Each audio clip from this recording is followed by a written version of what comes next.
This year was absolutely awesome. Even though I dropped the ball in many projects and things I wanted to accomplish, I was still able to obtain immense satisfaction when going over how the year went. I find these type of videos to be very inspiring, so I thought to share mine again, going over all the dolls I made and what heels I conquered, in the hopes of inspiring you and giving you energy to tackle the coming year. January. I started the year by putting the finishing details on a custom doll I created at the very end of 2022, Miss Indigo.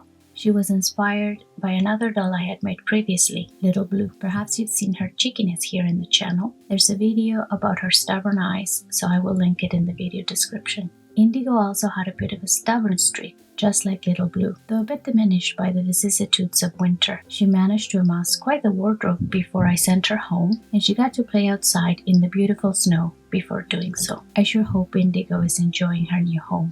February.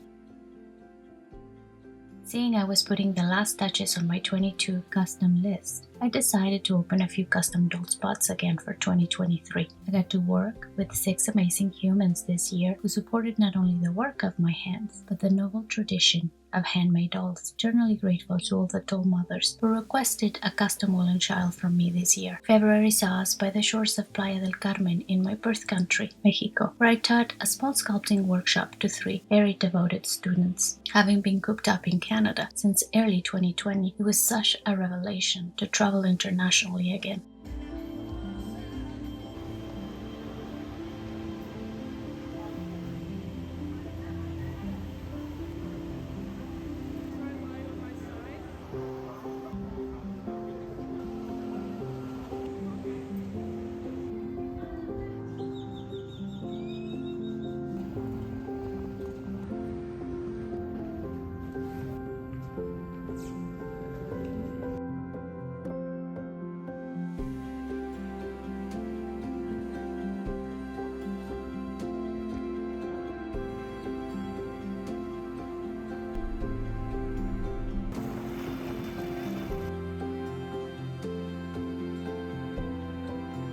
March.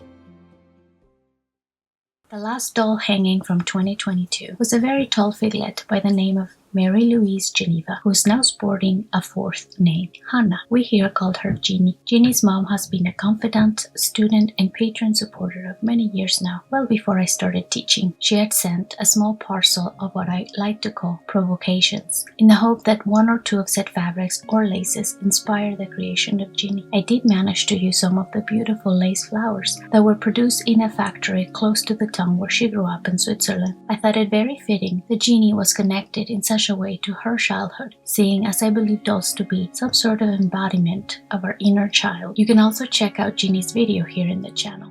April.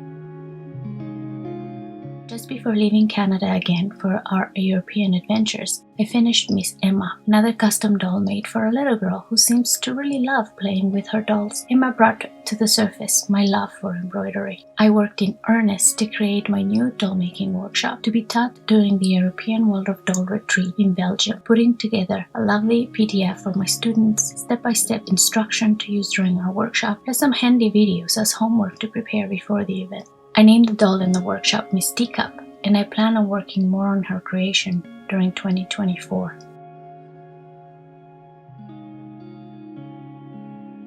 June.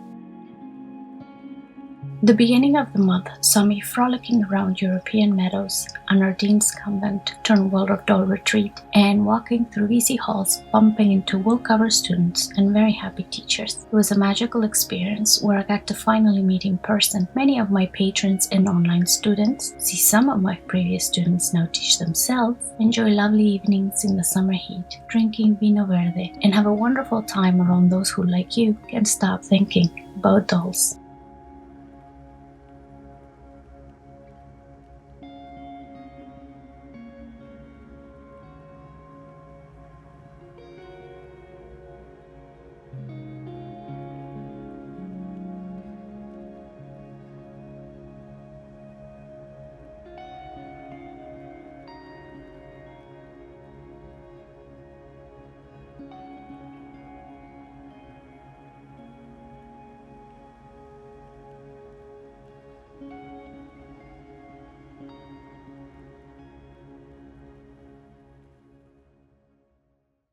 My husband and I then headed to Portugal, where we got to visit Porto and Coimbra, enjoying Monsanto cheap cheese, eating tons of cherries from Fundão, and walking around amazing cork groves.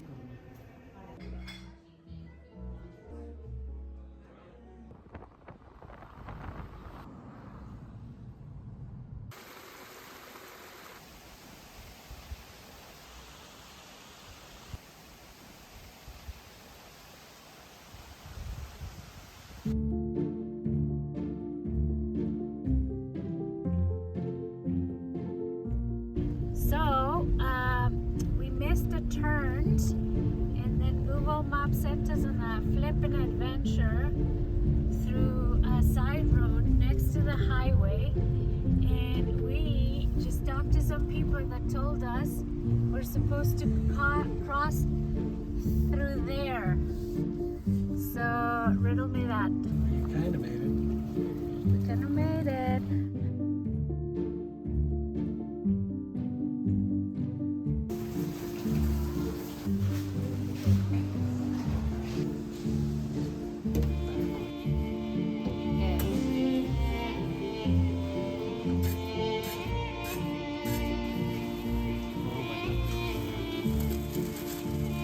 July. Upon returning to Canada, I got back to work teaching the Baby Fox online class, where I spent almost 3 weeks helping my students make fat baby legs and sculpt little smiles.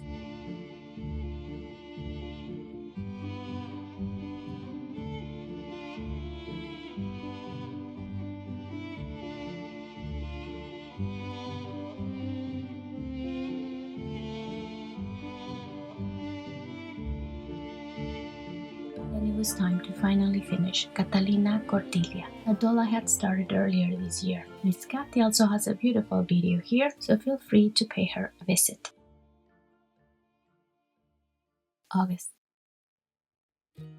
Summer was in full swing now, so the dolls started coming through with a vengeance. All that traveling and teaching had them a bit cross at me, so they were quick to let me know what they wanted and who they were in the blink of an eye. I introduced Willa, a precious child inspired by the beautiful Mississippi Delta. She was a custom order for 2 friends dear to my heart. I love knitting for Willa, and later came out with some sort of tutorial for the little petal collar she's wearing.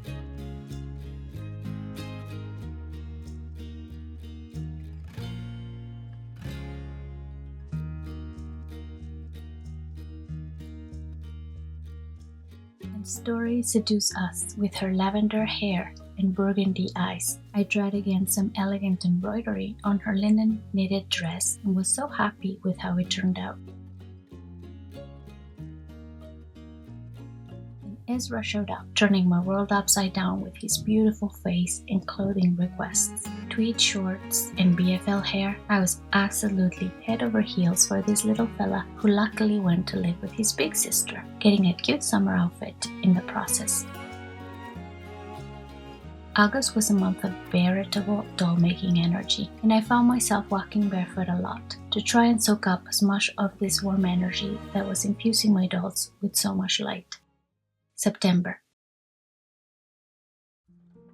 I taught the fairy online class with a very young student for the first time. Her mom is an accomplished doll maker, so she helped out a lot, but we enjoy having a young one in our midst during our Zoom weekend meetings. The fall started arriving, and the plans began to change, so they provoked the birth of Miss Lily Rosehip, a fiery child with one of the most enchanting faces I have made in a while, inspired by the flashing rose hips on my rose bushes and the crimson rowan berries. Her beautiful Liberty of London dress prompted many compliments, and her peppermint socks nearly caused 1 or 2 doll mothers to faint from excitement. If seeing Lily Rosehip come out of my hands in her freckled glory wasn't enough, then Athelstan decided to grow up my heart and eat it for breakfast. I don't make many boy dolls, as I seem to channel the girl energy more often, but this year I had the pleasure of working on 2 lovely chaps. Athelstan helped me create a tutorial for Patreon while making his handy hooded raincoat. It was the first time for me using vinyl fabric, and I'm happy to say I survived the ordeal without too much cope. October. This is my birth month, the month I became a mother, in the month I discovered doll making, so all in all, it is the most special month of the year for me. This year, I accomplished my 15th anniversary as a doll maker. What a ride! My interpretation of Wednesday Addams took form in the shape of one of my mannequin dolls, the only one I had for sale this year. Wednesday was incredibly fun to make, and I do wonder why I don't work with these existing characters more often, as I honestly had the time of my life making her. She came by the hand with a little rat friend, which was so liberating to make. Normally, I stayed within the Waldorf-inspired realm, but Little Thursday was such an enjoyable deviation that I am now planning more of these cloth doll explorations.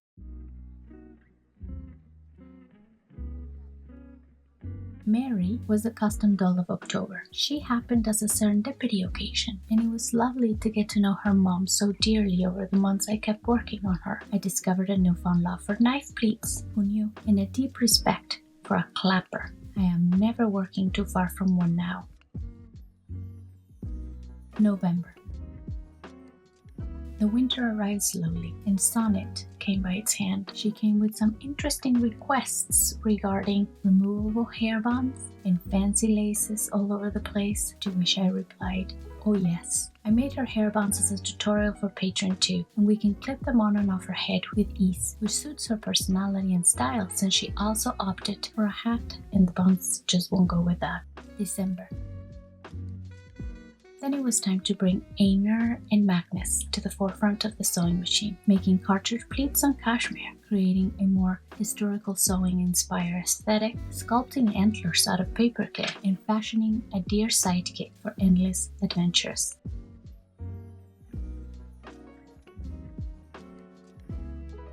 Einar brought the Christmas spirit into the home and helped me work patiently on my last custom doll of the year, Miss Honor. Now, Honor is a very special girl for me because she showed me the long loops created through these many years of being a doll maker. I created a doll for a little girl called Honor almost 13 years ago now, and now I've made a doll for her mom, inspired by her.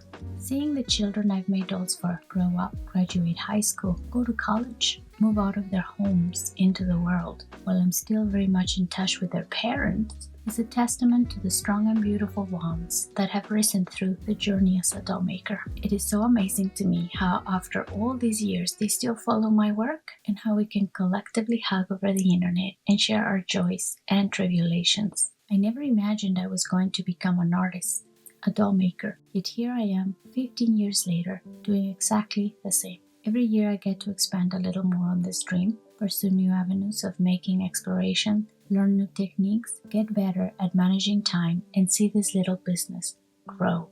It's a very slow process, but I am in no hurry. I'd rather have slow growing roots that will sustain me through storms and trends than to grow too fast and have no time to catch my breath. One thing that has helped me very much as I'm contemplating the falls and the winds is to remember that to everything there is a season. 2023 was a beautiful year that allowed me once more to play with fabrics and wool, to meet face to face with gorgeous humans who are impassioned by doll making, to feel the air under my wings as I resumed traveling again. I made some brilliant dolls of which I'm incredibly proud. There were many snags to be sure. Not everything went according to plan. So in my next video, I will discuss a little bit the methodology to accept defeat that I've been using when it's necessary, and how to mindfully schedule your doll making rhythm. If that's something that's interesting to you, I hope to see you there. In the meantime, please enjoy these two videos, the making of Jeannie and of Catalina Cordelia. See you soon.